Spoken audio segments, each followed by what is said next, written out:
Hello dear students, welcome to the video today. Children, we are carrying on. We are starting this new chapter, working of institutions. Yes, a new chapter, democratic politics. Last, we were talking about electoral politics. Now today we will be discussing about working of institutions. Institutions, yes. All the places, all the great places in this in this country, great places nahi, it is the post holders as per mentioned in the constitution is talking about institution. Today we will be starting about we will be understanding the working of these institutions. आखिर ये institutions क्या काम करते हैं? What actually is the work of these institutions? Can we really survive? क्या हमको जरूरत है institutions की? Children, yes, the answer is always yes. Democracy में क्या होता है? रूलर्स को they have to follow some rules, some procedures. They cannot do the manmani. I am talking in a very simple language. They have to work with and within institutions. इस chapter में क्या है? Working of such institutions in a democracy. हमको ये समझना है कि इन a manner जिसमें डिसीजन लिया जाता है, decisions are taken, implemented in our country. हमारी कंट्री में ये डिसीजंस इम्प्लीमेंट होते हैं. एंड ये भी हम देखते हैं कि डिस्प्यूट्स हो रहे हैं, दो लोगों के बीच में लड़ाई हो रही है, इन डिसीजंस को लेके वो किसी न किसी तरह से रिजॉल्व हो जाए. इसी प्रोसेस में क्या होता है कि 3 इंस्टीट्यूशंस आर देयर. हम इस चैप्टर में 3 इंस्टीट्यूशंस के बारे में पढ़ेंगे my dear students. This is about the, एक चीज जो पहले मैंने बताई थी एक बार फिर से बताती हूँ. अबाउट, हमने पहले के चैप्टर में पढ़ा हुआ है horizontal distribution of power. Horizontal, ठीक है. ये जो मैंने लाइन डाली दिस इज हॉरिजॉन्टल, और ये जो लाइन डाली this is vertical. Okay, vertical. तो आखिर वर्टिकल, हम वर्टिकल के बारे में क्या बातें कर रहे हैं? What are we talking about vertical? What is horizontal? Horizontal में तीनों एक ही लाइन में है, the legislative, executive and judiciary. हम ये नहीं कह सकते हैं कि लेजिस्लेटिव इज मोर पावरफुल और executive is more powerful. All of them have their own powers. सबके अपने अपने पावर्स हैं, सबकी अपनी अपनी ताकत है, और उसी हिसाब से ये इंस्टीट्यूशंस काम करते हैं. वी हैव ऑलरेडी सीन, हमने पहले ही देखा हुआ है कि ये जो इंस्टीट्यूशंस हैं, पहले जो हमने पढ़ा था, ये थोड़ा सा हम इसको समराइज करेंगे. कभी कभी क्या होता है, basic objective what we are going to understand. यहाँ पे हम क्या समझेंगे कि एक साथ मिलके लेजिस्लेटिव, एग्जीक्यूटिव और जुडिशरी साथ में मिलके कैसे काम करते हैं. How do these institutions function, ठीक है, इनका मेजर प्रोसेस क्या है काम करने का, और if the country is running smoothly these institutions play a very important role. अब आप ये देखिए, जो सबसे पहली चीज यहाँ पे एक्सप्लेन की गई है that is about a government order. Government का कोई भी ऑर्डर आता है which everybody in the country is expected to follow. This is about a government order. अगस्त 13, 1990 में क्या हुआ, गवर्नमेंट ऑफ इंडिया जो है उन्होंने एक ऑर्डर निकाला. ऑर्डर क्या था? It was called as an office memorandum. इसको हम क्या कहेंगे? ऑफिस मेमोरेंडम कहेंगे. जितने भी गवर्नमेंट ऑर्डर्स हैं, जितने भी all the government orders that are there, it is called as memorandum, office memorandum. Okay, it is a government order. Government इसी तरह से कोई भी ऑर्डर इशू नहीं कर सकते हैं, उनका उसका एक प्रोसीजर होता है. ऑफिस मेमोरेंडम नंबर 36012/31/90, ये याद रखिएगा. This is extremely important. 13 अगस्त 1990 को ये एक ऑर्डर इशू हुआ. अब हम इस ऑर्डर के बारे में क्यों बात कर रहे हैं? Why are we talking about this order? This was office memorandum number, ये तो हो गया है। और ये किसने इशू किया था? द जॉइंट सेक्रेटरी, ठीक है, an officer in the department of personnel and training, ministry of personnel में ही was a person who was there in charge of the training in the ministry of personnel. Public grievances, लोगों की अगर कोई problem है, pension है, pension से related कोई प्रॉब्लम है, तो वो जो ऑफिसर हैं, the IAS officer, he was the in charge of looking into all these issues. उन्होंने इस ऑर्डर के ऊपर साइन किया था। और ये क्या था? इट वॉज क्वाइट शॉर्ट, बहुत छोटा सा ऑर्डर था, बेयरली 1 पेज, 1 पेज का ऑर्डर है, लेकिन it has changed the complete political scenario in India. कैसे? हाउ? एक डिसीजन से पूरा इलाका हिल गया। यस डियर स्टूडेंट्स, ऐसा होता है। क्या हुआ कि by this OM, office memorandum के थ्रू 27% सीट्स जो है वो रिजर्व हो गए। किसके लिए? For socially and educationally backward classes. ये आप देख लीजिए, socially and educationally backward classes in civil post services में 27% रिजर्वेशंस मिला इनको। एंड सोशली एंड एजुकेशनली जो बैकवर्ड थे ना, उनके लिए। And this order that was issued, it was called as the Mandal commission, called the second backward class commission, SBCC. It was talking about Mandal Commission. It was established, उस समय की जो government थी उन्होंने इसको एस्टैब्लिश किया। क्या था इसका पर्पस? ये इन्होंने एक रिपोर्ट सबमिट किया to the government of India on 31 दिसंबर को। और गवर्नमेंट ने क्या किया? गवर्नमेंट ने बहुत ही केयरफुली इसको कंसिडर किया। दे कंसिडर द रिपोर्ट, पूरी रिपोर्ट को देखा और रेकमेंड किया कमीशन ने कि इन द प्रेजेंट, आज की डेट को देखते हुए, कि बेनिफिट्स जो हैं ऑफ रिजर्वेशंस, पहले reservations were given only to scheduled caste and scheduled tribe. Now it was decided, Mandal commission ने कहा कि नहीं, इस ऑर्डर को हमको आगे भी एक्सटेंड करना चाहिए। क्या एक्सटेंड करना चाहिए? What is the reason of extending the reservations to the SEBC, socially and educationally backward classes? देखते हैं ऐसा क्यों किया गया। अब इसका बैकग्राउंड देखते हैं, ठीक है। पिक्चर शुरू हुई, पिक्चर शुरू में सबसे पहले आपके पास एक ऑर्डर आ जाता है। उस ऑर्डर को आप समझने की कोशिश करते हैं कि आखिर इस ऑर्डर का मतलब क्या है। What actually is the meaning of this order? इसमें क्या था? 27% वैकेंसीज जो थी सिविल पोस्ट में और सर्विसेज में, गवर्नमेंट के अंडर में जो था, इट वॉज रिजर्व, इसको रिजर्व कर दिया गया for socially and educationally backward classes, SEBC। And SEBC क्या है? It is another name for all those people, उस सारे लोगों के लिए हु बिलोंग टू कास्ट, जो कि बैकवर्ड कंसीडर किए जाते हैं। और बेनिफिट ऑफ जॉब रिजर्वेशन खाली शेड्यूल कास्ट और शेड्यूल ट्राइब को मिल रहा था। एक थर्ड कैटेगरी आ गई which is called as SEBC। It was introduced. खाली the people who are belonging to the backward classes, ये वही सिर्फ इसके लिए they were eligible for this quota of 27% jobs. Other could not compete for these jobs. Initially in the constitution, the quota, the reservations were given to 27, to already a scheduled caste and scheduled tribe. Now it has been extended further. ये decision किसने लिया? Who has the right to issue this memorandum? तो officers जो थे, merely ये खाली implementing the instruction. Officers क्या करते हैं? बड़े बड़े लीडर्स डिसीजन लेते हैं, ऑफिसर्स जस्ट इम्प्लीमेंट दैट।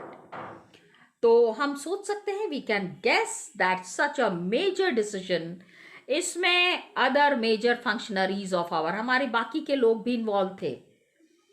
किसी एक आदमी का ये डिसीजन नहीं हो सकता ना। The reservations on such a large scale is given to the SEBC. Can this be the decision of any one person? पहले के क्लासेस में ये हम इसमें से कुछ चीज़ें हम पढ़ चुके हैं। अब कुछ और मेन पॉइंट्स देखने की कोशिश करते हैं जो कि हम समझ रहे हैं। अब आप ये समझिए कि प्रेसिडेंट कौन है, he is the head of the state. जो कंट्री है उसके हेड हैं president, highest authority in the country. Who is prime minister then? Prime minister is heading the government. जितना भी वर्क हो रहा है कंट्री में, that is happening under the supervision of the prime minister.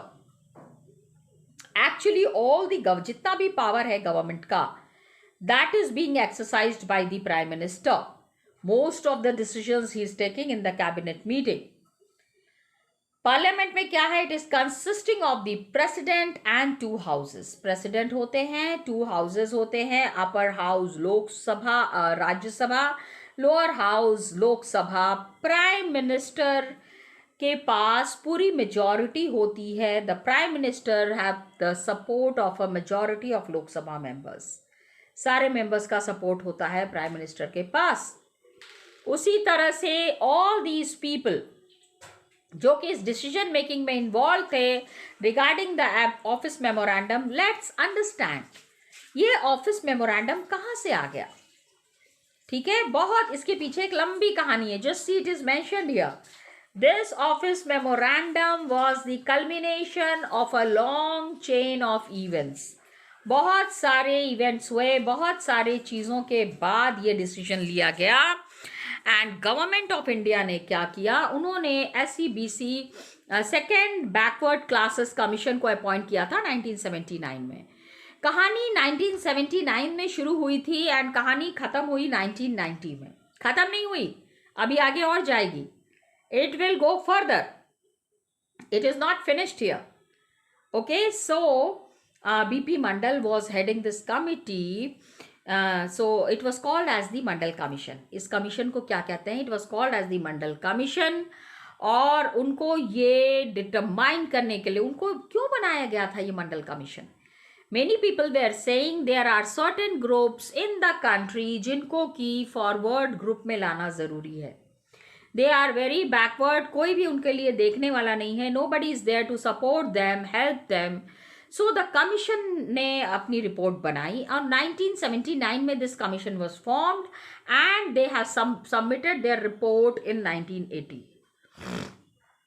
बहुत सारे रिकमेंडेशंस दिए and the government jobs were reserve for the socially and educationally backward classes. Socially और एजुकेशनली बैकवर्ड क्लासेस जो थे उनके लिए रिजर्वेशंस डिसाइड किया गया। अब बहुत साल तक, मेनी ईयर्स, देखो 1980 में रिपोर्ट बनके तैयार हो गई, but many years what happened, none of the government who was coming touched it. कोई भी इसके ऊपर फाइनल डिसीजन लेना नहीं चाह रहा था। Nobody wanted to take a final decision on this. लेकिन लोकसभा इलेक्शंस होने वाले थे 1989 में। 1989 में Lok Sabha elections were to happen, तो जनता दल ने प्रॉमिस किया कि इफ वोटेड टू पावर, अगर वो पावर में आ गए, it would implement the Mandal commission report. उन्होंने कहा अगर वो पावर में आते हैं तो मंडल कमीशन रिपोर्ट को वो लागू करेंगे। जनता दल ने गवर्नमेंट फॉर्म किया और उसके जो लीडर थे VP सिंह, वो प्राइम मिनिस्टर बन गए। He became the prime minister. उन्होंने प्रॉमिस किया था लोगों को कि जैसे ही हम जीत जाएंगे, जैसे ही गवर्नमेंट बनाएंगे, we will implement the Mandal commission, जिसमें 27% seats are reserve for the SEBC, socially and educationally backward classes.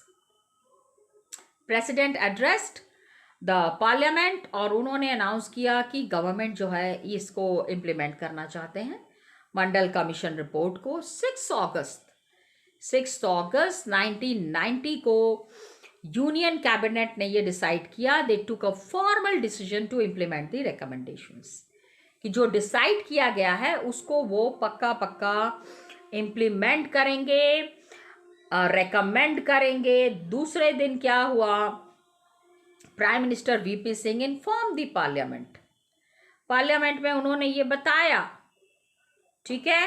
And president ने भी सबसे पहले पार्लियामेंट में ही ये बात बताई, एड्रेस टू द पार्लियामेंट। देखो हर जगह पार्लियामेंट आ रहा है, everywhere parliament is coming. Please understand one of the institutions जिसका नाम कंटिन्यूसली आ रहा है, that is parliament. So prime minister VP Singh announced it through a statement in both the houses of parliament, दोनों parliament के houses में, that is Rajya Sabha and Lok Sabha. It was sent to the department of personal, उस department में इन्होंने भेजा इसको, department of personnel and training. And senior officers जो थे, the senior officers of the department, उन्होंने क्या किया, एक ऑर्डर ड्राफ्ट किया. They drafted an order in line with the cabinet decision. Cabinet decision के साथ ही एक ऑर्डर इन्होंने ड्राफ्ट किया. Officer sign the order union government के बिहाफ में. The joint secretary of the department of personnel and training, उन्होंने इसको साइन किया. और ये जो ऑफिस मेमोरेंडम जो है ये बन के तैयार हो गया 13 अगस्त 1990. ना year, please remember the date. Okay, Amul का देखिए एडवर्टीजमेंट उस समय आया था, reserve for this outstanding butter classic. Amul ने अपना एडवर्टीजमेंट निकाला. इट इज़ द टेस्ट, मतलब रिजर्वेशंस जो है it is for limited category. सारे लोगों को रिजर्वेशंस चाहिए, एवरीबडी वांटेड रिजर्वेशंस, लेकिन it was the seats were reserved only for the OBC. तो अमूल ने ये एडवर्टीजमेंट निकाल के इसको किया कि different views were there, different people had their issues. तो बहुत लोगों ने इसको प्रोटेस्ट किया. 1990 में वीपी सिंह की गवर्नमेंट जैसे ही उन्होंने इसको लगाया, many people started opposing it. People reacted, बहुत लोगों ने इसको रिएक्ट किया स्ट्रांगली. कुछ लोगों को लगा कि inequalities are there among the people of different caste. पूरी इंडिया में डिफरेंट कास्ट के लोग हैं एंड जॉब रिजर्वेशंस ये दे रहे हैं. They are in India necessitated job reservations. तो उनको लगा this would give a fair opportunity to these communities. इन कम्युनिटीज को फेयर अपॉर्चुनिटी मिलेगी कि ओबीसीज हैं, बैकवर्ड क्लासेस हैं, बैकवर्ड कास्ट हैं, आज तक उनको सामने आने का, ऊपर आने का मौका नहीं मिला है. On the other hand, the other people said कि अगर इतनी ही क्वालिटी है, let them compete.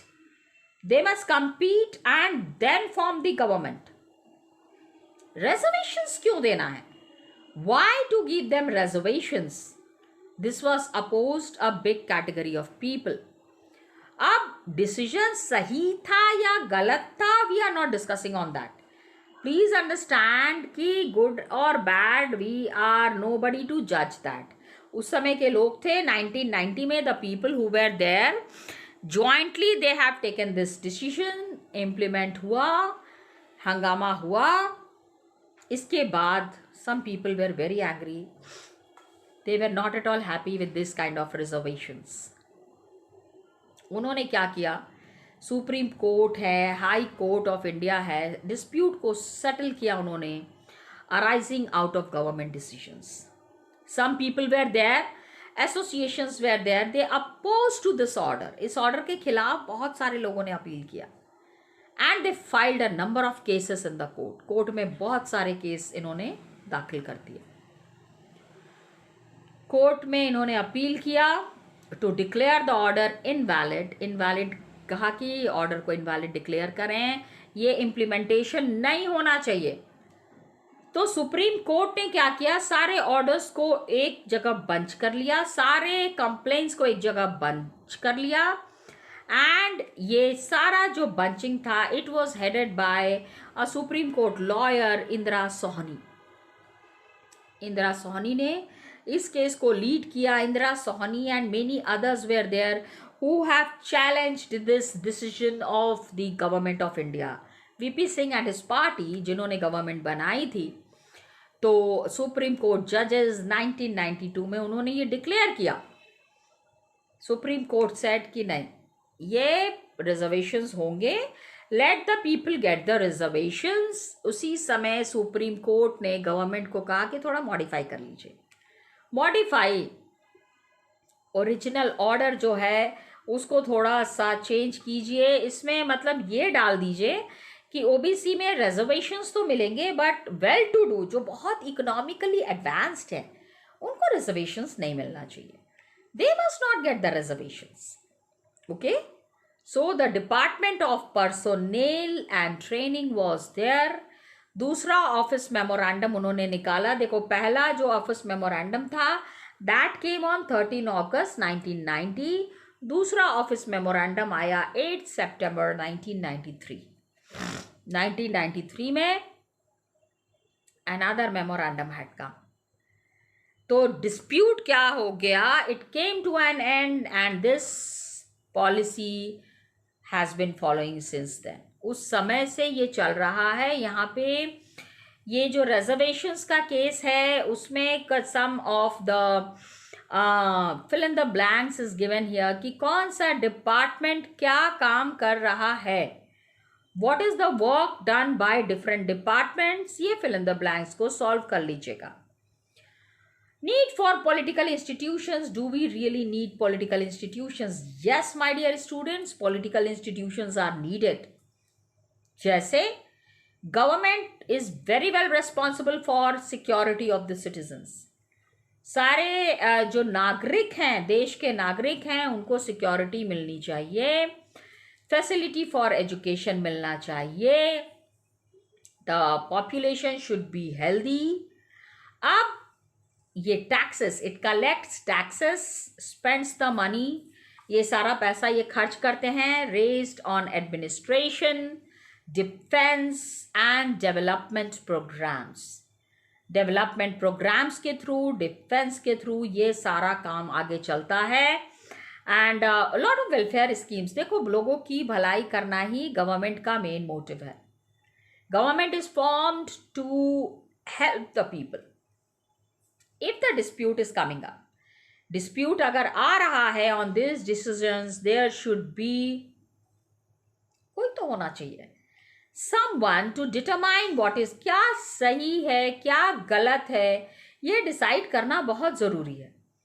Everyone should know कि अगर कुछ गलत हुआ है, who is responsible for doing what, किसको क्या करना है. Everybody's duty has to be very clear. और जब ये चीज़ें क्लियर हो जाती हैं to attend to all these tasks, ये सारा काम करने के लिए जब क्लैरिटी आ जाती है तो ये अरेंजमेंट जो है इसको हम क्या कहते हैं? We call these arrangements as institutions. Got it? ये जो सारी व्यवस्था है इसको हम इंस्टीट्यूशन कहते हैं. डेमोक्रेसी तभी works well when these institutions, ये इंस्टीट्यूशन अगर सही तरीके से काम नहीं करेंगे तो democratic function would not be proper. Constitution में बेसिक रूल्स दिया हुआ है, पावर दिया हुआ है. बहुत सारे institutions, there are many institutions at work. All these institutions together are working on a very large scale. Prime minister हैं, कैबिनेट ऑफ मिनिस्टर्स हैं, ये सारे इंस्टीट्यूशंस हैं. They are taking all the important decisions. All the major policy decisions are taken by Prime Minister and the cabinet. Civil servants are there. They are working together. They are responsible for taking steps to implement. Minister के decision को implement करने की responsibility इनके ऊपर होती है. Supreme Court is an institution. हाँ, आप prime minister, cabinet of minister, ये भी इंस्टीट्यूशन है. इंस्टीट्यूशन से आप बहुत चीज़ें सीखते हैं, बहुत चीज़ें आप समझते हैं, बहुत चीज़ों को आपको ये लगता है कैसे लागू करना है, how to implement, how to understand, how to invest. Civil servants are working together, they are taking steps to implement the ministers decision. Ministers ने डिसीजन ले लिया, लेकिन उस डिसीजन को लागू कौन करेगा? Who will implement these decisions? It is done by the executives.